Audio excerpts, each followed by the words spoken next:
ہر طرف گہما گہمی روشنیوں کا سیلاب اور مہمانوں کی چہل پہل تھی۔ ازمیر حیدر کا نکاح ہونے والا تھا۔ پورا گھر سجایا گیا تھا، مہمانوں کی قطار لگی ہوئی تھی، مگر عین نکاح کے کچھ دیر قبل خبر آئی جو پورے خاندان پر قیامت بن کر ٹوٹی۔ شزا نہیں، فہیم احمد کے الفاظ کانپ رہے تھے۔ ہم نے پورے گھر میں دیکھ لیا، وہ کہیں نہیں مل رہی۔ ملازمہ کی ہکلاتی ہوئی آواز گونجی۔ ازمیر حیدر اپنی ماں کے ساتھ لان میں بیٹھا تھا جب یہ خبر اس تک پہنچی۔ وہ تیزی سے اٹھا، چہرہ سخت، آنکھوں میں الجھن اور غصہ۔ یہ کیا بکواس، کہاں گئی ہے وہ؟ بیٹا، ماں نے نرمی سے آواز دی، مگر ازمیر کا ضبط جواب دے چکا تھا۔ تم لوگوں کو ایک کام دیا تھا، ایک کام، اور وہ لڑکی نکاح کے وقت غائب ہو گئی۔ فہیم احمد پسینے میں ڈوبا ہوا آیا۔ ازمیر بیٹا، میری بیٹی کا فون بند جا رہا ہے، وہ شاید روہیل کے ساتھ بھاگ گئی ہے۔ یہ سننا تھا کہ ازمیر کی آنکھوں میں خون اتر آئے۔ کیا کہا؟ بھاگ گئی؟ میرے ساتھ یہ تماشا؟ پورے ماحول پر سناٹا چھا گیا۔ دولہا تیار کھڑا تھا، نکاح کی گواہی کے لیے لوگ بیٹھے تھے، امام صاحب بٹھائے جا چکے تھے، اور دلہن غائب تھی۔ ازمیر کے والد نے کہا، عزت بچانا سب سے ضروری، اب وقت ضائع مت کرو۔ فہیم احمد نظریں جھکائے بولا، میری چھوٹی بیٹی مہروش، وہ ہم اسی سے ازمیر کا نکاح کروا دیتے ہیں۔ ازمیر نے گھور کر دیکھا، تم لوگوں کو لگتا ہے میں کوئی کھلونا ہوں جسے جب چاہو جس سے چاہو باندھ دو؟ ماں نے ہاتھ تھام لیا۔ بیٹا، لوگ بیٹھے ہیں، میڈیا، خاندان، سب یہاں موجود ہیں، ایک لمحے میں عزت کا جنازہ نکل جائے گا۔ ازمیر کی مٹھیاں بھیج گئی۔ وہ کچھ پل سوچتا رہا، دل میں شزا کی بے وفائی کی چوٹ، مہمانوں کی نظریں اور ماں باپ کی عزت، سب ایک پل میں تولے۔ ٹھیک ہے، نکاح کرواؤ، اس نے سرد لہجے میں کہا، مگر یاد رکھنا یہ رشتہ صرف کاغذ کا ہوگا، دل کا نہیں۔ مہروش جو اندر اپنے کمرے میں حیرت اور خوف کے عالم میں بیٹھی تھی، اس پر یہ فیصلہ بجلی بن کر گرا۔ اسے کچھ سمجھ نہیں آ رہا تھا۔ ماں کا چہرہ آنسوؤں میں ڈوبا تھا۔ بیٹا، خاندان کی عزت تمہارے ہاتھ میں ہے، صرف نکاح کے الفاظ دہرانے ہیں۔ مگر مما، یہ سب اتنی جلدی؟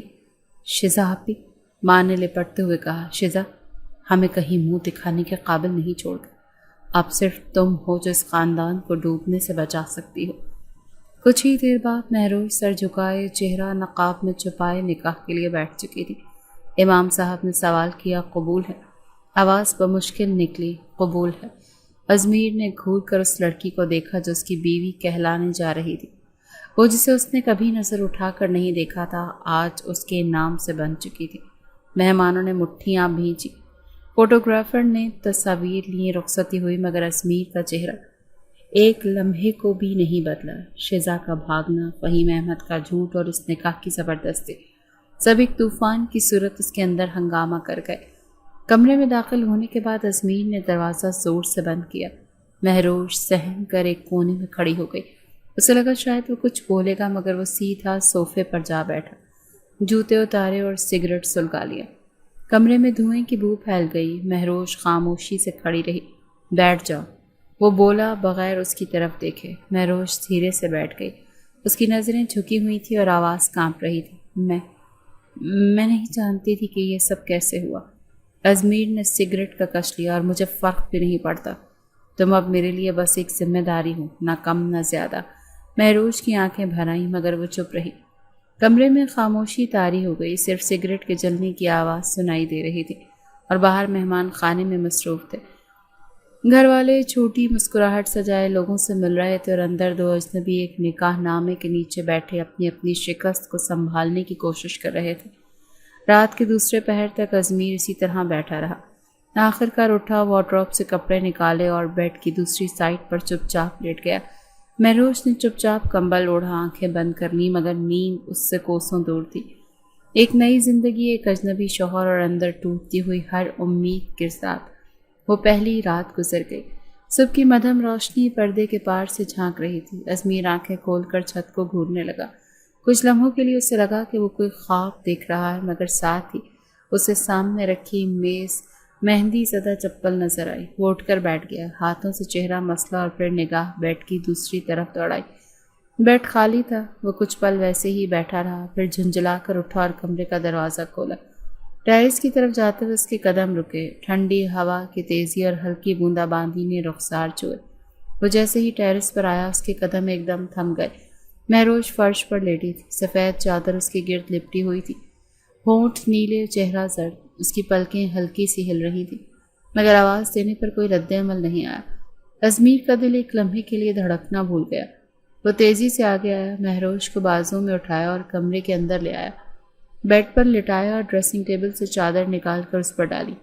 کیا پاگل ہو تم؟ وہ بڑبڑایا، مگر آواز میں پریشانی چھپی نہیں رہ سکی۔ اسی لمحے دروازے پر ہلکی سی دستک ہوئی۔ ازمیر نے جلدی سے کمبل مہروش پر ڈالا اور دروازہ کھولا۔ ماں کھڑی تھی اور انہوں نے مہروش کو دیکھ لیا تھا۔ تمہیں اندازہ ہے تم نے کیا کیا؟ وہ غصے سے بولی۔ لڑکی کو ٹھنڈ میں ساری رات باہر رکھا۔ ازمیر نے نظریں چرائیں۔ میری مرضی، میری بیوی ہے، بیوی ہو یا دشمن، انسانیت بھی کوئی چیز ہوتی ہے۔ ماں غصے سے بولی اور اندر چلی گئی۔ ازمیر پیچھے ہٹ گیا۔ ماں نے مہروش کی نبض چیک کی، ماتھے پر ہاتھ رکھا، پھر غصے سے اسے دیکھا۔ بخار ہو گیا ہے اسے، ڈاکٹر کو بلا۔ تھوڑی دیر تک ڈاکٹر آ چکا تھا۔ مہروش کی حالت بہتر نہیں تھی۔ ازمیر خاموشی سے صوفے پر بیٹھا سب دیکھتا رہا، کبھی باہر کی طرف دیکھتا، کبھی مہروش کی طرف، جیسے دل اور دماغ میں کشمکش ہو۔ رات کو جب سب سو گئے وہ کمرے میں آیا۔ مہروش جاگ رہی تھی، کمزوری سے آنکھیں کھلی تھی، مگر بولنے کی طاقت نہیں تھی۔ تمہیں اندازہ ہے تمہارے خاندان نے میرے ساتھ کیا کیا؟ وہ آہستہ سے بولا۔ اور تم خاموش تماشائی بنی، سب سہتی رہی۔ مہروش نے آنکھیں بند کر لیں، جیسے اب کسی بھی بات کا جواب دینا فضول ہے۔ میں تم سے کسی محبت کی امید نہیں رکھتا، نہ ہی تمہیں بیوی کا درجہ دوں گا۔ وہ بولتا رہا، بس جو کہا جائے وہ کرنا، چپ چاپ۔ اگلے دن صبح وہ آفس چلا گیا۔ ماں نے مہروش کے سر پر تیل لگایا، دوا دی اور نرمی سے کہا، بیٹا اگر کچھ چاہیے ہو تو بلا جھجک مانگ لینا۔ مہروش نے بمشکل سر ہلایا۔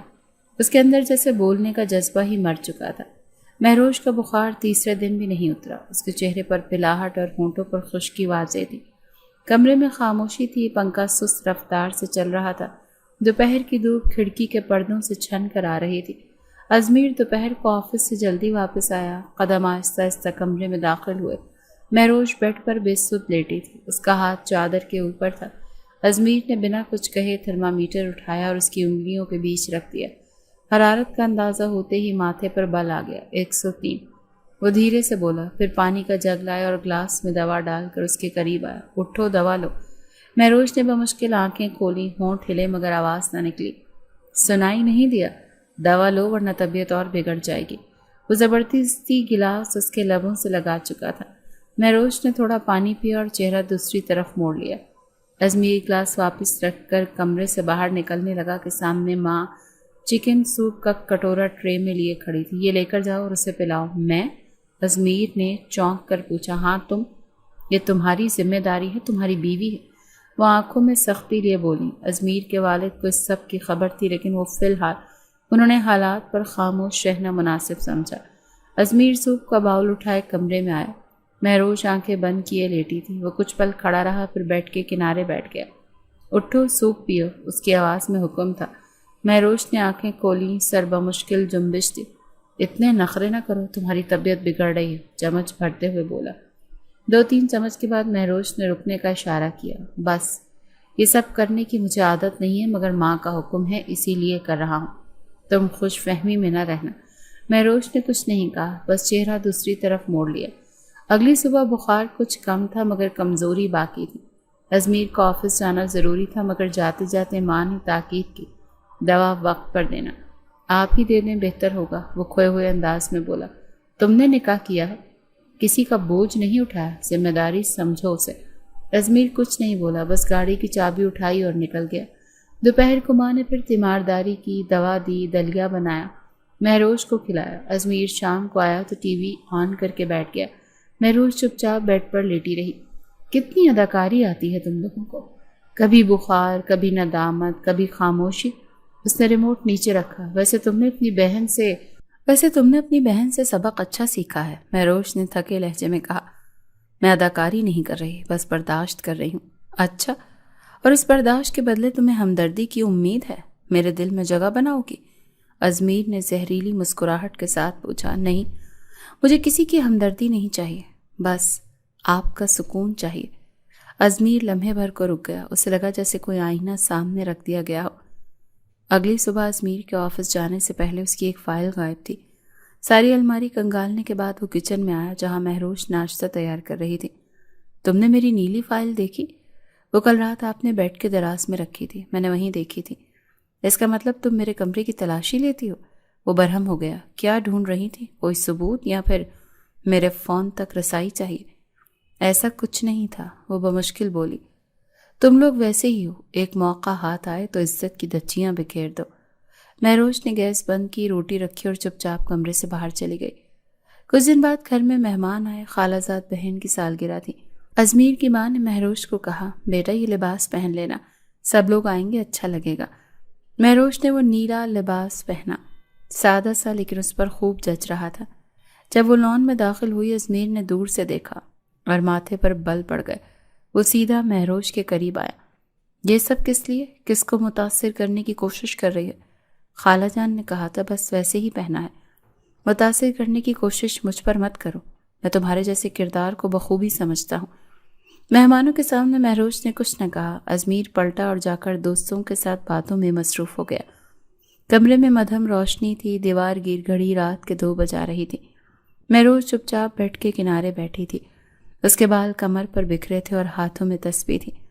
مالا خاموشی سے جنبش کر رہی تھی، وہ نہ دعا مانگ رہی تھی نہ سوچ رہی تھی، بس کچھ تھا جو اس کے ہاتھوں کو حرکت دیتا تھا۔ دروازہ کھلا، ازمیر اندر داخل ہوا۔ اس کے چہرے پر تھکن نہیں تھی، صرف بیزاری تھی۔ کوٹ اتارتے ہوئے اس نے مہروش پر ایک نظر ڈالی۔ تمہاری یہی عادت ہے نا، خاموش رہنے کی، بولتی کیوں نہیں؟ مہروش نے پلٹ کر دیکھا، کچھ کہنے کی ہمت نہ ہوئی۔ ازمیر نے شرٹ کے بٹن کھولتے ہوئے کہا، تمہیں لگتا ہے یہ چپ چاپی، یہ خدمت، یہ تسبیح میرے اندر سے کچھ بدلے گا؟ مہروش آہستہ سے بولی، میں کچھ نہیں چاہتی آپ سے۔ جھوٹ۔ وہ ایک قدم قریب آیا۔ تم جیسی لڑکیاں ہمیشہ چاہتی ہیں، پہلے ہمدردی، پھر قبولیت، پھر مقام۔ مہروش نے نظریں چرا لیں اور بیڈ سے اٹھ کر قالین کی طرف بڑھنے لگی۔ وہیں رک جاؤ۔ ازمیر کی آواز میں سردی تھی۔ وہ رکی، ساکت کھڑی رہی۔ آج تمہارا ڈرامہ بند کروانا ہے۔ وہ دھیرے دھیرے اس کے قریب آیا۔ مہروش کا سانس رکنے لگا۔ مجھے سونے دے۔ سونا؟ جب تمہاری بہن کسی اور کی باہوں میں راتیں گزار رہی تھی تب سونا یاد نہیں آیا تم لوگوں کو؟ اسے بازوں سے کھینچ کر بیڈ پر دھکیل دیتا ہے۔ مہروش کی چیخ نہیں نکلتی، صرف آنکھیں بھیگ جاتی ہیں۔ میں شوہر ہوں تمہارا، قانون نے مجھے یہ حق دیا ہے۔ ازمیر دانت پیستے ہوئے بولتا ہے، اور آج سے تم یہ بات نہ صرف سمجھو گی بلکہ سہو گی بھی۔ ساری رات کمرے میں ایک عجیب سی خاموشی چھائی رہی، صرف گھڑی کی سوئیاں تھیں جو گواہ بن کر چلتی رہیں۔ صبح کی پہلی کرن جب کھڑکی سے اندر آئی، مہروش وہیں لیٹی تھی۔ ازمیر جا چکا تھا۔ وہ اٹھی، خاموشی سے باتھ روم گئی، دروازہ بند کیا، شاور کھولا اور بیٹھ گئی۔ پانی آنکھوں سے بہتے آنسوؤں کے ساتھ مل کر چہرے پر بہتا رہا۔ اس دن وہ کسی سے نہ ملی، نہ کچھ کہا۔ دوپہر کو ازمیر واپس آیا، کمرے میں داخل ہوا تو مہروش الماری کے پاس کھڑی کپڑے ترتیب دے رہی تھی۔ صبح ناشتہ کیوں نہیں بنایا؟ اس نے سوال کیا۔ مہروش نے آہستہ سے کہا، کمر میں درد تھا۔ کیوں نہ ہو؟ وہ ہنسا۔ عادت ڈال لو، یہ تو روز ہوگا۔ جب تک میری نفرت باقی ہے تمہیں یہ سب سہنا ہوگا۔ مہروش نے نظریں نہیں اٹھائیں، صرف سر ہلا دیا۔ ازمیر نے کرسی کھینچی اور بیٹھتے ہوئے کہا، تمہیں لگتا ہوگا کل رات تمہیں تکلیف ہوئی نہیں۔ کل رات میں نے بس وہ کیا جو تم جیسے کردار پر واجب ہے۔ اگلی صبح ازمیر نے دفتر جاتے ہوئے کہا، آج میری فائل تیار رکھنا، اور تم اگر واقعی کام کرنا چاہتی ہو تو گھر کے بجائے کسی ادارے میں نوکری ڈھونڈ لو، شاید وہ تمہیں تمہاری عزت واپس دلا سکے۔ مہروش نے کچھ نہیں کہا۔ دن گزرتے گئے، ازمیر کا رویہ نہ بدلا۔ وہ روز باتوں میں زخم دیتا، کبھی طنز کرتا، کبھی جملوں سے چیرتا۔ جسمانی اذیت کے ساتھ ذہنی دباؤ بھی بڑھتا گیا۔ ازمیر کے آفس کی شام معمول کے برعکس تھی۔ وہ اپنی فائلز بند کر رہا تھا جب ریسیپشنسٹ نے آ کر بتایا، سر باہر شزا میم آئی ہیں، کہہ رہی ہیں آپ سے ضروری بات کرنی ہے۔ ازمیر چونکا، لمحے بھر کو اس کا چہرہ سخت ہوا، پھر کرسی سے اٹھ کر بولا، بھیج دو اندر۔ شزا اندر آئی تو اس کا انداز روایتی ہمدردی سے لبریز تھا۔ وہ نرمی سے کرسی پر بیٹھی اور تھوڑا جھک کر بولی، ازمیر پلیز میری بات ایک بار سن لو، مجھے صفائی دینے کا بھی حق ہے۔ صفائی دینے کا وقت اب نہیں رہا، ازمیر سرد لہجے میں بولا۔ شزا نے آہستہ سے آنکھوں پر ہاتھ پھیرا، جیسے آنسو چھپا رہی ہو۔ مجھے غلط سمجھا گیا، مجھے مجبور کیا گیا۔ جو کچھ ہوا اس کے پیچھے میری نہیں، مہروش کی سازش تھی۔ ازمیر کی نظریں تیکھی ہو گئیں۔ کیا مطلب ہے تمہارا؟ مہروش میری سوتیلی بہن ہے، ماں ایک نہیں تھی ہماری۔ وہ ہمیشہ میرے خلاف تھی، جب اسے پتہ چلا کہ ابو میری تم سے شادی کروا رہے ہیں تو اس نے سب کچھ بگاڑ دیا۔ شیزا بولتی گئی، جس رات میری شادی تھی اس نے میرے موبائل سے روہیل کو کال کر کے اسے بلایا، مجھے کمرے سے نکال کر بند کر دیا۔ ازمیر نے اب ماتھے پر بل ڈالے۔ یہ سب اب کیوں بتا رہی ہو؟ میں ڈر گئی تھی، مہروش نے مجھے دھمکایا تھا، کہا تھا اگر کچھ کہا تو ابو کو ہمیشہ کے لیے کھو دو گی۔ پھر میں بیرون شہر چلی گئی خود کو سنبھالنے، لیکن تمہیں اس کے دھوکے سے نکالنا میرا فرض ہے۔ ازمیر چند لمحے خاموش بیٹھا رہا، پھر کرسی سے اٹھ کر کھڑکی کے سامنے جا کر کھڑا ہوا۔ اس کی نظریں باہر کی سڑک پر تھیں، مگر ذہن شیزا کے لفظوں میں الجھ گیا تھا۔ شیزا نے کرسی سے اٹھ کر کہا، ازمیر، میں تمہیں کھونا نہیں چاہتی تھی، اور مہروش نے یہ سب اپنے فائدے کے لیے کیا، تمہیں استعمال کیا۔ نکاح کی رات وہ بالکل تیار تھی۔ حیرت تو مجھے تب ہوئی تھی کہ کتنے ایسے اتنی جلدی مان گئی۔ ازمیر کی آواز میں حیرت سے زیادہ غصہ ابھرا۔ وہ چاہتی تھی تمہارے ساتھ رہنا، تمہارے نام کو حاصل کرنا۔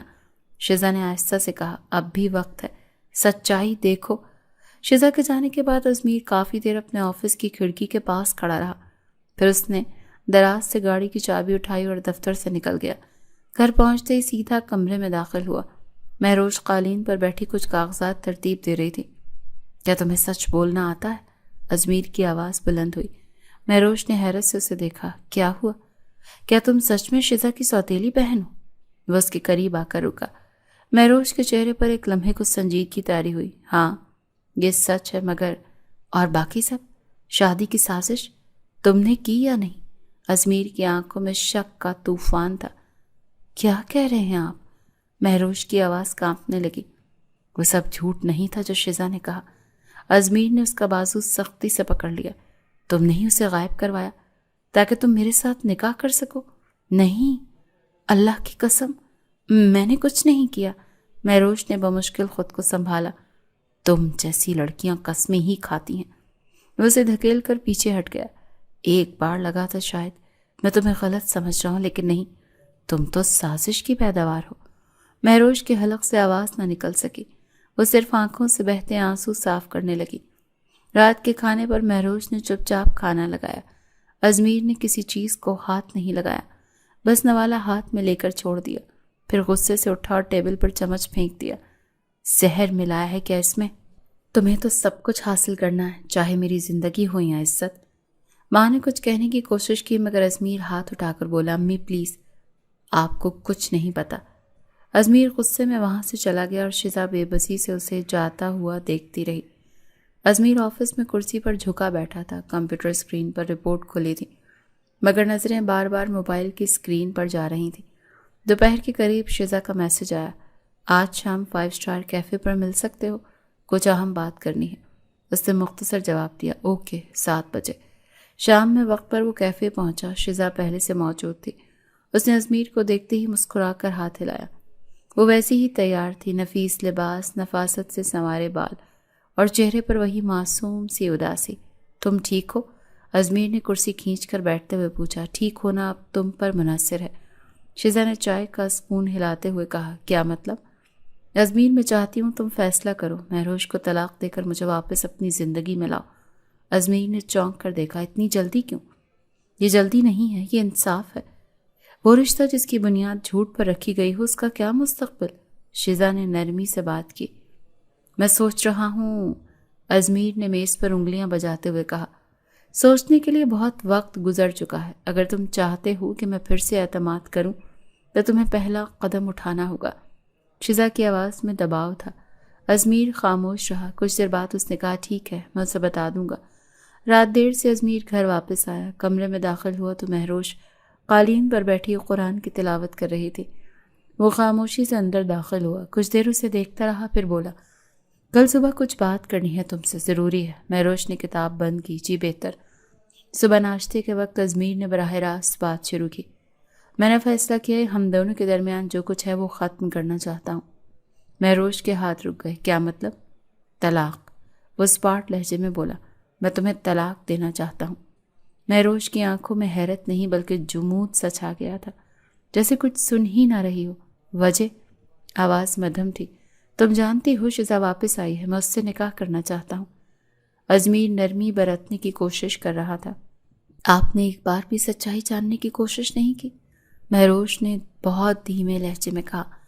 میں وہی مانتا ہوں جو آنکھوں سے دیکھوں، اور تم نے کبھی اپنی صفائی میں کچھ نہیں کہا۔ ازمیر نے بات ختم کی۔ اس دن کے بعد گھر کا ماحول مکمل طور پر بدل گیا۔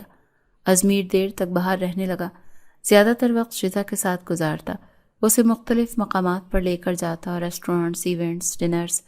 شیزا نے ان ملاقاتوں کو مزید سنوارنے کے لیے سوشل میڈیا پر چند تصویریں بھی اپلوڈ کیں جن میں ازمیر ساتھ موجود تھا۔ ایک دن ازمیر کی والدہ نے تصویریں دیکھیں تو بیٹے سے سوال کیا، تمہیں شرم نہیں آتی؟ تم اب کسی کے شوہر اور کسی اور کے ساتھ یوں پھر رہے ہو؟ امی، جو بیوی بننے کے لائق نہیں اسے بیوی نہیں مانا جا سکتا۔ تم یہ طلاق صرف شیزا کے کہنے پر لے رہے ہو؟ میں کسی کے کہنے پر نہیں، اپنی مرضی سے فیصلہ کر رہا ہوں۔ مہروش اس تمام بات چیت کو دروازے کے پیچھے سے سن رہی تھی۔ اندر آ کر اس نے ماں کے سامنے صرف اتنا کہا، آپ فکر نہ کریں، میں خالی ہاتھ چلی جاؤں گی۔ بیٹا، یہ گھر تمہارا ہے۔ ماں نے اس کے ہاتھ تھامے، نہیں آنٹی، یہ گھر ازمیر کا ہے اور وہ مجھ سے نجات چاہتا ہے، میں ضد نہیں کروں گی۔ 2 دن بعد ازمیر نے وکیل سے رابطہ کیا اور طلاق کے ابتدائی کاغذات تیار کروائے۔ وہ شام کو واپس آ کر مہروش کو فائل تھماتا ہے، یہ دستخط کر دو جلدی، بہتر ہے۔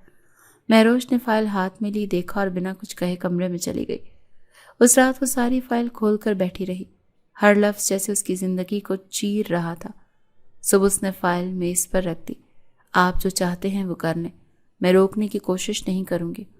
ازمیر نے ایک لمحہ اسے غور سے دیکھا، جیسے دل کہیں اندر سے ہل کر رہ گیا ہو، لیکن وہ جھٹک کر اٹھ کھڑا ہوا۔ شیزا میرا انتظار کر رہی ہے، اب میری زندگی وہ ہے نہ کہ تم۔ اس کے جانے کے بعد مہروش نے صحن میں لگے گلاب کے پودے کو پانی دیا۔ زمین گیلی ہو چکی تھی۔ وہ دیر تک پودے کے پاس بیٹھی رہی، جیسے کچھ سوچ رہی ہو، پھر آہستہ سے بڑبڑائی۔ کبھی کبھی الزام سچ سے بھی زیادہ بھاری ہو جاتا ہے۔ دوپہر کے وقت لان میں دھوپ نرم اور موسم ہلکا خوشگوار تھا۔ ازمیر کے والد اخبار رکھ کر بولے، بیگم، کیا تم نے ازمیر سے دوبارہ بات کی؟ کل کی تھی، ہر لفظ پر دیوار بن کر کھڑا ہو جاتا ہے۔ ماں نے دھیمی آواز میں جواب دیا۔ وہ سمجھنے کو تیار نہیں کہ مہروش بے قصور ہے۔ اسی وقت ازمیر اندر سے نکل کر لان میں آیا، سفید شرٹ کالے ٹراؤزر میں تیار، ہاتھ میں کار کی چابی، چہرہ اسپاٹ۔ باپ نے اسے دیکھ کر کہا، بیٹھو، کچھ بات کرنی ہے۔ ابھی جلدی ہے، ایک میٹنگ ہے۔ وہ بیزاری سے بولا، یہ میٹنگ نہیں، تمہاری زندگی کا سوال ہے، 2 منٹ نکالو۔ ازمیر رک گیا، خاموشی سے کرسی پر بیٹھ گیا۔ ماں نے نرمی سے کہا، بیٹا، جو تم کر رہے ہو صرف خود پر ظلم نہیں، مہروش پر بھی ہے۔ وہ لڑکی کسی مرحلے پر بھی تمہارے خلاف نہیں بولی، تمہیں کوئی فرق محسوس نہیں ہوا؟ امی، خاموشی کبھی کبھی سب سے بڑی سازش ہوتی ہے۔ باپ نے کرسی کے بازو پر ہاتھ مارا، تم اتنے ناسمجھ ہو گئے ہو۔ ایک لڑکی جو دن رات گھر کے کام کرے، تمہارے تانے سنے، مگر کبھی جواب نہ دے، وہ سازش کر رہی ہے۔ ازمیر نے دانت بھینچتے ہوئے کہا، اس نے اپنی بہن کے لیے کچھ نہیں کہا، کچھ بتایا نہیں، اس کا مطلب یہی ہے کہ وہ سب کچھ جانتی ہے۔ جانتی تھی یا شامل تھی؟ ماں نے پوچھا۔ دونوں میں فرق نہیں۔ ازمیر نے بات کاٹ دی۔ شیزا نے جو بتایا وہ سب سچ لگتا ہے، وہ کبھی جھوٹی نہیں ہو سکتی۔ کیوں؟ کیونکہ وہ خوبصورت ہے۔ باپ کی آواز میں تلخی تھی۔ تم صرف چہرہ دیکھ رہے ہو، کردار نہیں۔ میں اپنا فیصلہ کر چکا ہوں۔ ازمیر کرسی سے اٹھتے ہوئے بولا، مہروش اس گھر میں صرف اس وقت تک ہے جب تک کاغذی کارروائی مکمل نہیں ہو جاتی، اس کے بعد وہ خود واپس چلی جائے گی۔ ماں نے اس کا بازو تھاما، ایک بار اس کی آنکھوں میں جھانک کر دیکھو، تمہیں سب سمجھ آ جائے گا۔ آنکھیں جھوٹ بول سکتی ہیں امی۔ وہ بازو چھڑا کر نکل گیا۔ اسی شام مہروش نے کچن میں کھڑے ہو کر چولہے پر دودھ چڑھایا۔ پیچھے سے ساس نے آ کر پوچھا، بیٹا طبیعت ٹھیک ہے؟ تم کچھ کھاتی پیتی کیوں نہیں؟ بس بھوک نہیں لگتی، اس نے مدھم لہجے میں کہا۔ ماں نے صحن کی طرف دیکھا، پھر نرمی سے بولی، تمہاری جگہ کوئی اور ہوتی تو اب تک شور مچا چکی ہوتی۔ تم نے بہت برداشت کیا ہے۔ شور کا فائدہ؟ جس کے دل میں پہلے ہی فیصلہ ہو اس کے کان میں سچ کی آوازیں نہیں پہنچتی۔ مہروش نے چمچ ہلایا۔ کمرے میں بیٹھے ازمیر کے والد نے مہروش کو بلایا، بیٹا آؤ، ذرا بات کرنی ہے۔ وہ صحن سے چلتی ہوئی آئی، سادہ سے لباس، چہرے پر تھکن، مگر انداز ہمیشہ کی طرح سادہ۔ بیٹا، تم واقعی شیزا کی سوتیلی بہن ہو؟ باپ نے براہ راست پوچھا۔ جی، میری ماں کا انتقال ہوا تو کچھ برس بعد ابو نے دوسری شادی کر لی۔ شیزا میری سوتیلی بہن ہے، لیکن کبھی بہن جیسے تعلق میں قبول نہیں کیا اس نے مجھے۔ تو پھر تم نے اس رات کچھ نہیں کیا؟ باپ نے نرمی سے پوچھا۔ کچھ نہیں۔ نکاح سے چند گھنٹے قبل مجھے کمرے میں بٹھا کر کہا گیا کہ شزا غائب ہے اور مجھے ازمیر سے نکاح کے لیے تیار رہنا ہے۔ میں نے تو منع بھی کیا، مگر ماں نے کہا عزت بچانے کا یہی راستہ ہے۔ مہروش کی آواز میں لرزش نہ تھی، بس سچائی تھی۔ باپ نے سر جھکا لیا۔ تمہاری آنکھوں میں جھوٹ نہیں ہے۔ ازمیر کمرے کے دروازے پر کھڑا یہ سب سن رہا تھا۔ اس کے چہرے پر تاثر نہیں بدلا۔ رات کو جب وہ کمرے میں آیا، مہروش الماری میں کپڑے ترتیب دے رہی تھی۔ وہ خاموشی سے بیڈ پر بیٹھ گیا۔ کل صبح وکیل آئے گا، میں چاہتا ہوں تم بھی موجود رہو، اس نے اسپاٹ انداز میں کہا۔ ٹھیک ہے، اور یہ سب ڈرامہ کرنے کی ضرورت نہیں۔ میرے ماں باپ تم سے ہمدردی کر رہے ہیں، مگر میں ان جیسا نہیں۔ مہروش نے سر جھکا کر کپڑا طے کیا۔ مجھے کسی کی ہمدردی نہیں چاہیے، بس طلاق چاہیے تاکہ سکون سے سانس لے سکوں۔ ازمیر کے چہرے پر ایک لمحے کو جیسے کچھ ٹھہرا، مگر وہ فوراً پلٹ گیا۔ بہت جلد تمہارے جیسے چہروں کے پیچھے چھپے کردار بھی سامنے آ جائیں گے۔ صبح ازمیر آفس جانے کے بعد اس کی ماں نے ڈریسنگ پر پڑی فائل دیکھی جس پر طلاق کی کارروائی کے ابتدائی صفحات پڑے تھے۔ وہ فائل لے کر شوہر کے پاس گئیں۔ کچھ کرنا ہوگا، ہمارا بیٹا اندھا ہو چکا ہے اور وہ ایک معصوم کو برباد کرنے جا رہا ہے۔ کرنا ہوگا، مگر کیسے؟ شزا تو ذہن میں زہر بھر چکی ہے، تو زہر کا علاج کرنا ہوگا۔ ماں نے فائل بند کرتے ہوئے کہا، اس بار بیٹے کو سمجھانا نہیں، روکنا ہوگا۔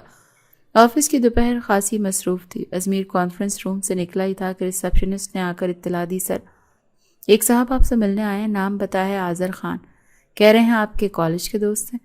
ازمیر چونکا، آذر؟ اسے اندر بھیجو۔ کچھ لمحوں بعد دروازہ کھلا۔ دراز قد، صاف لباس اور دھیمے انداز میں بولتا آذر اندر داخل ہوا۔ دونوں نے مصافحہ کیا، ہلکی مسکراہٹوں کا تبادلہ ہوا۔ یار کتنے سال ہو گئے تمہیں دیکھے؟ ازمیر نے کرسی کھینچتے ہوئے کہا۔ 8 سال، شاید اس سے بھی زیادہ۔ لندن میں ہی سیٹل ہو گیا تھا، ابھی کچھ دن کے لیے آیا ہوں تو سوچا تم سے مل لوں، آذر نے جواب دیا۔ چند رسمی باتوں کے بعد آذر نے سنجیدہ لہجہ اپنایا، سنا ہے شادی ہو گئی تمہاری؟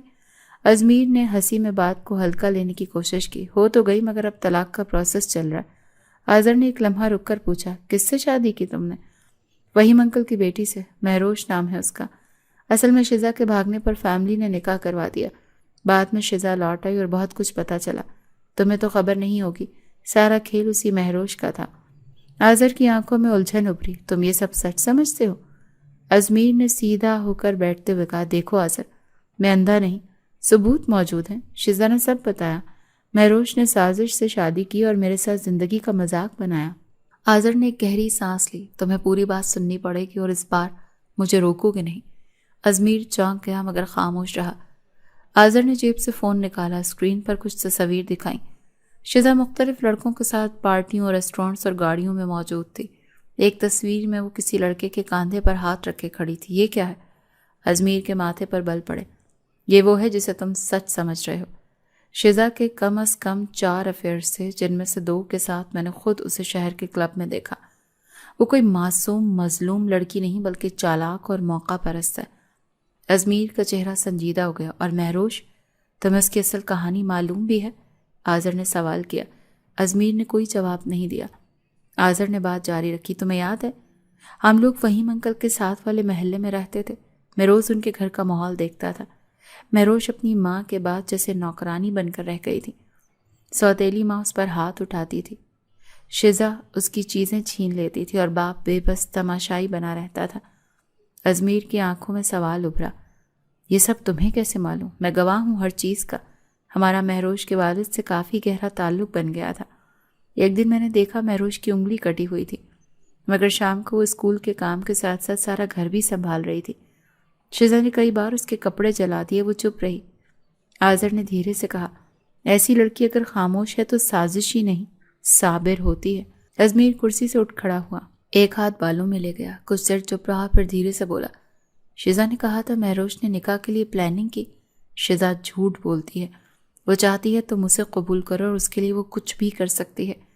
آذر نے فون ٹیبل پر رکھا، میرے پاس اور بھی تصویریں ہیں، اور اگر تم چاہو تو وہ لڑکا بھی مل سکتا ہے جس کے ساتھ وہ بھاگی تھی۔ اب وہ اسے پہچاننے سے بھی انکار کر چکا ہے۔ ازمیر جیسے کرسی پر واپس گرا، اسے یاد آنے لگا مہروش کے چپ سلوک، سادہ لہجے اور سہم قدم۔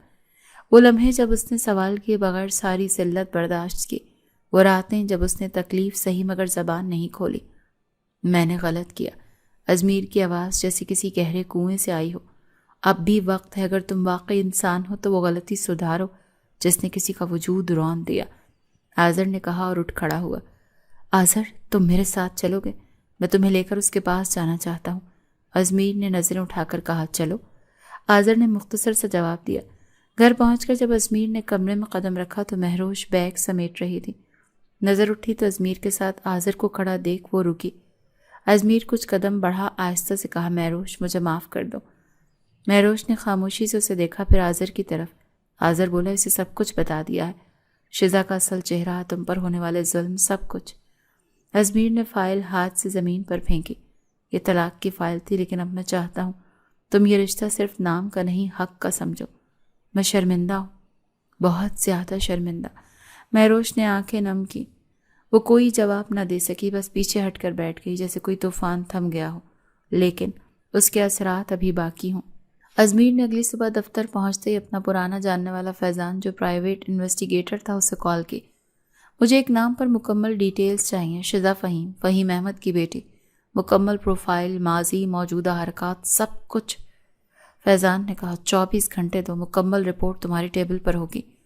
ازمیر نے فون بند کیا، آفس کے شیشے سے باہر نظریں جمائیں۔ اسے اب اپنی جلد بازی پر غصہ آ رہا تھا اور خود پر بھی۔ مہروش کی خاموشی اب اسے الزام نہیں صبر لگنے لگی تھی۔ دوسری جانب شزا جو اب ازمیر کے ہاں میں ہاں ملنے پر خوش فہمی کا شکار ہو چکی تھی، تقریباً ہر روز اسے فون کرتی، تصاویر بھیجتی، وقت مانگتی۔ ازمیر، میں تمہیں اب اور انتظار نہیں رکھنا چاہتی۔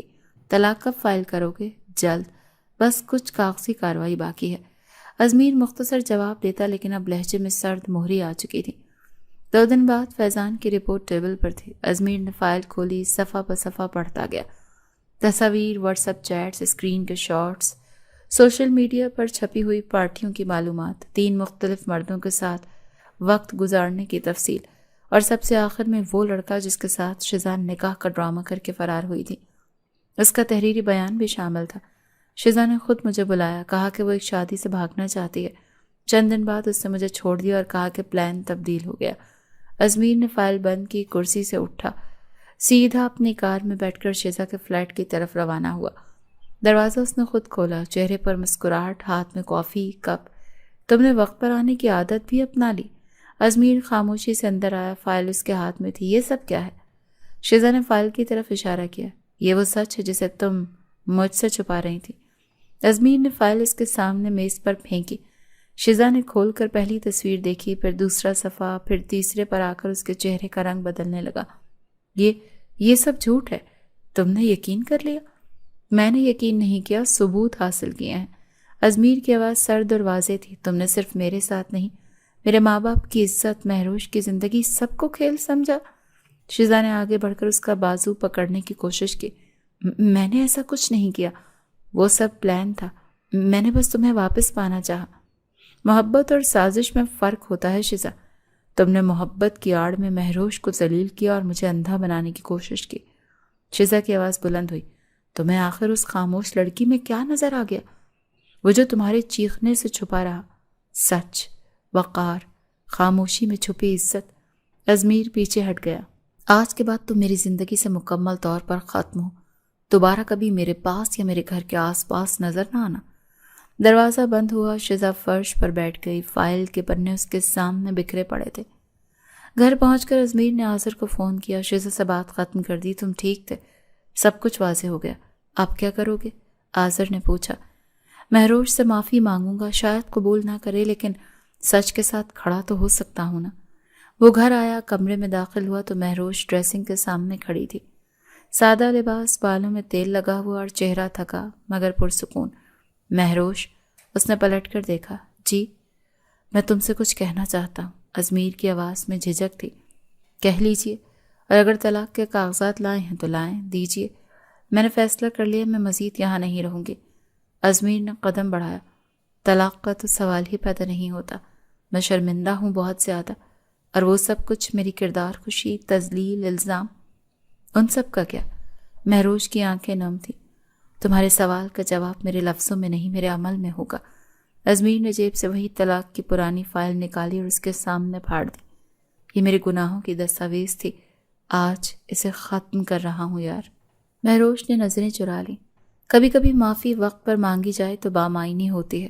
اب شاید دیر ہو چکی ہے۔ ازمیر کچھ لمحے اسے دیکھتا رہا، پھر آہستہ سے بولا، اگر تم جانتی ہو کہ میں بدل گیا ہوں تو مجھے ایک موقع دو، اگر نہیں تو میں روز اپنی معافی ثابت کرتا رہوں گا۔ مہروش خاموش رہی۔ دروازے کے باہر آذر کھڑا تھا۔ اندر کی باتیں سنی جا رہی تھیں، لیکن اس بار گواہ صرف دیواریں نہیں تھیں، سچ بھی تھا جو دیر سے آیا مگر مکمل آیا۔ گھر میں فضا معمول سے زیادہ خاموش تھی۔ مہروش دن بھر کمرے سے باہر نہیں نکلی تھی۔ ازمیر نے کئی بار دروازے کی طرف دیکھا، لیکن کچھ کہنے کا حوصلہ نہیں کر پائی۔ شام کو جب وہ کچن میں پانی لینے گئی تو اچانک چکر آیا اور وہ گر پڑی۔ آواز سن کر ملازمہ دوڑی، پھر ماں آئی اور فوری ڈاکٹر کو بلایا۔ ڈاکٹر نے معائنے کے بعد نسخہ لکھا، پرس اٹھایا اور جاتے جاتے دروازے پر کھڑی ساس سے کہا، مبارک ہو، آپ دادی بننے والی ہیں۔ ماں نے حیرت سے پیچھے دیکھا، مہروش کی طرف جو صوفے پر چپ بیٹھی تھی۔ کیا یہ سچ ہے؟ وہ دھیرے سے بولی۔ مہروش نے نظریں نہیں اٹھائیں، صرف سر ہلایا۔ ازمیر عین اس لمحے آیا۔ ڈاکٹر ابھی آ گئی۔ کیا کہا اس نے؟ ماں نے سیدھا جواب دیا، تم باپ بننے والے ہو۔ ازمیر کا چہرہ اسپاٹ ہو گیا، پھر اس کی نظریں مہروش پر مرکوز ہو گئیں۔ کیا یہ میرا بچہ ہے؟ اس کی آواز میں شک تھا۔ مہروش نے سر اٹھایا، جو بھی ہے تمہارا ہے۔ ازمیر نے کچھ دیر خاموشی اختیار کی، پھر بولا، یہ وقت نہیں ہے بچہ لانے کا، ابھی بہت کچھ ٹھیک ہونا باقی ہے۔ ماں نے حیرت سے بیٹے کو دیکھا، کیا کہہ رہے ہو تم؟ میں کہہ رہا ہوں کہ یہ بچہ ضائع کروا دینا چاہیے، نہ ماں تیار ہے نہ باپ۔ کیا؟ مہروش کی آواز لرز گئی، تمہیں یہ بچہ نہیں چاہیے؟ ازمیر نے کاندھے اچکائے، نہیں، کم از کم ابھی تو نہیں۔ اگلے لمحے ماں کا ہاتھ ازمیر کے چہرے پر پڑا، زوردار تھپڑ۔ یہ تم نے کیا کہا؟ تم اپنے بچے کو مارنا چاہتے ہو؟ غیرت مر گئی ہے تمہاری؟ ازمیر نے ہاتھ گال پر رکھا، ساکت رہ گیا۔ ماں کی آنکھوں میں آنسو آ چکے تھے۔ جس ماں نے تمہیں جنم دیا تم اس ماں کے دل کو توڑ رہے ہو؟ جس عورت نے تمہارے سارے ظلم برداشت کیے اس کی کوکھ سے تم اپنا خون ختم کرنا چاہتے ہو؟ ازمیر نے نظریں چرائی۔ امی میں پریشان تھا، جذبات میں کہہ گیا، نہیں، تم دل سے کہہ رہے تھے، سچ وہی ہوتا ہے جو پہلے نکلے۔ مہروش چپ چاپ بیٹھی رہی۔ ایک بار بھی اس نے اپنا دفاع نہیں کیا۔ ماں غصے سے بولی، تمہیں اس پر اعتبار نہیں تھا، وہ سہتی رہی۔ تم نے اس کے کردار پر شک کیا، وہ چپ رہی۔ تم نے اسے طلاق کی دھمکی دی، وہ گھر سے نہ نکلی۔ اب جب قدرت نے تمہیں ایک نیا موقع دیا تو تم اسے بھی ختم کرنا چاہتے ہو؟ ازمیر پیچھے ہٹ گیا، صوفے پر بیٹھا، دونوں ہاتھوں سے اپنا چہرہ چھپا لیا۔ ماں نے مہروش کے کاندھے پر ہاتھ رکھا، بیٹا تم فکر نہ کرو، یہ بچہ تمہارا فخر ہوگا۔ مہروش نے آنکھوں میں نمی کے ساتھ سر ہلایا۔ ازمیر نے رات کا کھانا نہیں کھایا، کمرے میں جا کر کئی گھنٹے بیڈ پر خاموش بیٹھا رہا۔ ساری رات ذہن میں ماں کے الفاظ گونجتے رہے۔ صبح جب وہ کچن میں گیا تو مہروش ناشتہ تیار کر رہی تھی۔ اسے دیکھ کر ایک پل کو ٹھٹکی، مگر پھر دوبارہ چائے کے کپ میں دودھ ڈالتے ہوئے بولی، تمہارے لیے ٹوسٹ بنا دوں؟ ازمیر نے بیٹھتے ہوئے آہستہ سے کہا، نہیں، بس چائے دے دو۔ چائے کے دوران اس نے کہا، میں کل رات کے لیے معذرت خواہ ہوں، میں شاید وہ سب نہیں کہتا اگر میں بہتر انسان ہوتا۔ مہروش نے چائے اس کے سامنے رکھ دی۔ معذرت ہر بار سب کچھ درست نہیں کرتی۔ ازمیر نے کچھ کہنا چاہا مگر الفاظ مفقود ہو گئے۔ کمرے میں آ کر اس نے دراز کھولی، پرانی فائلیں، شزا کے پرنٹ آؤٹ، سب کچھ نکال کر پھاڑنے لگا۔ آذر کی باتیں بھی یاد آنے لگی۔ تم اگر مرد ہو تو ان سب لفظوں کا بوجھ خود اٹھانا سیکھو جو تم نے کسی عورت پر ڈالے تھے۔ دوپہر کو وہ والد کے پاس جا بیٹھا، ابو آپ کو کبھی لگا کہ میں غلط تھا؟ ہم والدین بچوں کو خود فیصلے کرنے دیتے ہیں، لیکن یہ تم پر تھا کہ وقت پر خود کو پہچان لیتے۔ میں نے مہروش کو توڑ دیا ابو، اب وہ میرے قریب تو ہے لیکن مجھ سے دور ہو چکی ہے۔ تو پھر خود کو بدل دو، وہ شاید معاف نہ کرے مگر بچہ تمہیں روز تمہارا عکس دکھائے گا۔ رات کو ازمیر مہروش کے کمرے میں آیا، دروازے پر دستک دی۔ کیا میں اندر آ سکتا ہوں؟ مہروش نے سر ہلا دیا۔ وہ خاموشی سے کرسی پر بیٹھ گیا۔ یہ بچہ، یہ جو تمہارے اندر پل رہا ہے، میں چاہتا ہوں وہ میرے جیسا نہ ہو۔ مہروش نے پہلی بار آنکھوں میں دیکھ کر کہا، تم چاہو تو سب کچھ بدل سکتا ہے، لیکن چاہنے اور نبھانے میں بہت فرق ہوتا ہے۔ ازمیر نے دھیرے سے سر جھکا لیا۔ میں صرف کہنا نہیں، ثابت کرنا چاہتا ہوں۔ مہروش کی خاموشی اس بار ناراضگی نہیں بلکہ سوچ کی علامت تھی۔ شاید اس میں کہیں بہت پیچھے سے ہلکی سی امید جاگ رہی تھی جو برسوں کے زخموں کے باوجود مرنے کو تیار نہیں تھی۔ اس دن سرد ہوا چل رہی تھی۔ اسپتال کے وارڈ کے باہر ازمیر بیٹھا تھا، ٹھنڈی کرسی پر۔ گھنٹوں گزر گئے تھے لیکن اس کا دھیان صرف اندر کمرے کے دروازے پر تھا۔ کچھ دیر بعد نرس باہر نکلی۔ مبارک ہو بیٹا۔ بیٹا ہوا ہے۔ ازمیر بے اختیار اٹھ کھڑا ہوا۔ مہروش کیسی ہے؟ ٹھیک ہے، کمزوری ہے لیکن فٹ ہے۔ ازمیر دروازے کی طرف بڑھا مگر اندر جاتے قدم کچھ لمحوں کو رکے۔ دروازہ کھولتے ہی نظر بیڈ پر لیٹی مہروش پر پڑی جو آنکھیں بند کیے تھی اور ایک نرس بچے کو اس کے پہلو میں رکھ رہی تھی۔ ازمیر آہستہ سے اندر داخل ہوا۔ بیٹا نرمی سے رو رہا تھا۔ نرس نے بچے کو سیدھا کیا اور ازمیر کے اشارے پر اسے گود میں تھما دیا۔ چھوٹے سے وجود کو دیکھتے ہوئے اس نے دل میں ایک عجیب سی نرم ہلچل محسوس کی۔ مہروش نے آنکھیں کھولی۔ تھکن زدہ آنکھوں میں سوال بھی تھے اور خاموشی بھی۔ میں کچھ بول نہیں پا رہا، ازمیر نے بچے کو نرمی سے سہلاتے ہوئے کہا۔ بس ایک بات کہنا چاہتا ہوں۔ شکریہ۔ مہروش نے کوئی جواب نہیں دیا، صرف نظر اپنے بیٹے پر مرکوز رکھی۔ ہسپتال سے واپسی پر ازمیر نے کمرے کی سجاوٹ خود کروائی۔ مہروش کے لیے گرم سوپ، بچے کے لیے مکمل ضروریات کا بندوبست، سب کچھ پہلی بار ازمیر نے خود کیا۔ کچھ اور چاہیے ہو تو بتانا، اس نے بیڈ کے پاس رکھے اسٹول پر بیٹھتے ہوئے کہا۔ مہروش نے نگاہ اٹھائے بغیر کہا، چاہیے تو کچھ نہیں، لیکن پھر بھی اگر دل کرے میں اب سننے کے لیے تیار ہوں، وہ نرمی سے بولا۔ اگلے کچھ دن خاموشی سے گزرے۔ ازمیر روز صبح بچے کو خود گود میں اٹھاتا، مہروش کے لیے ناشتہ تیار کرواتا، دوائیں وقت پر دیتا۔ ایک دن وہ بیٹے کو جھولے میں ڈال رہا تھا جب مہروش کمرے میں داخل ہوئی۔ وہ رک کر اسے دیکھنے لگا۔ کپڑے بدلنے آئی ہو؟ مہروش نے آہستہ سے کہا۔ ازمیر نے اس بات میں سر ہلایا اور دروازے کی جانب بڑھا، لیکن جانے سے پہلے رکا۔ مہروش، تم نے مجھے برداشت کیا، اس کے لیے کوئی لفظ نہیں کافی، لیکن میں وعدہ کرتا ہوں اب وہ انسان بنوں گا جو تمہاری خاموشی کا حقدار ہو۔ مہروش نے کچھ نہ کہا، دروازہ بند کیا۔ ایک ہفتہ گزر گیا۔ گھر کے ماحول میں نرمی آ گئی۔ ماں باپ بھی اب مطمئن دکھائی دینے لگے۔ ازمیر کی کوششیں خاموش تھی لیکن مستقل۔ اس رات سردی کچھ زیادہ تھی۔ مہروش باتھ روم سے نکلی تو دیکھا ازمیر بیٹے کو گود میں لیے کمرے میں ٹہل رہا ہے۔ وہ ہلکی آواز میں اسے لوری دے رہا تھا۔ وہ آئینے کے سامنے جا کھڑی ہوئی، تولیے سے بال خشک کرتے ہوئے نظر چپ چاپ باپ بیٹے پر ٹکی رہی۔ ازمیر نے بیٹے کو کوٹ میں لٹایا، پھر آہستہ سے قدم اٹھاتا مہروش کے پیچھے آیا۔ آج تم بہت تھکی ہوئی لگ رہی ہو، اس نے دھیرے سے کہا۔ مہروش نے آئینے میں اس کی جھلک دیکھی اور کچھ نہیں بولی۔ اگلے لمحے ازمیر نے آہستگی سے اس کے دونوں کاندھوں پر ہاتھ رکھا، نرم انداز میں اسے اپنی باہوں میں لے لیا۔ مہروش کی سانس جیسے ایک لمحے کو تھم گئی۔ وہ جھینپ کر آنکھیں بند کر گئی۔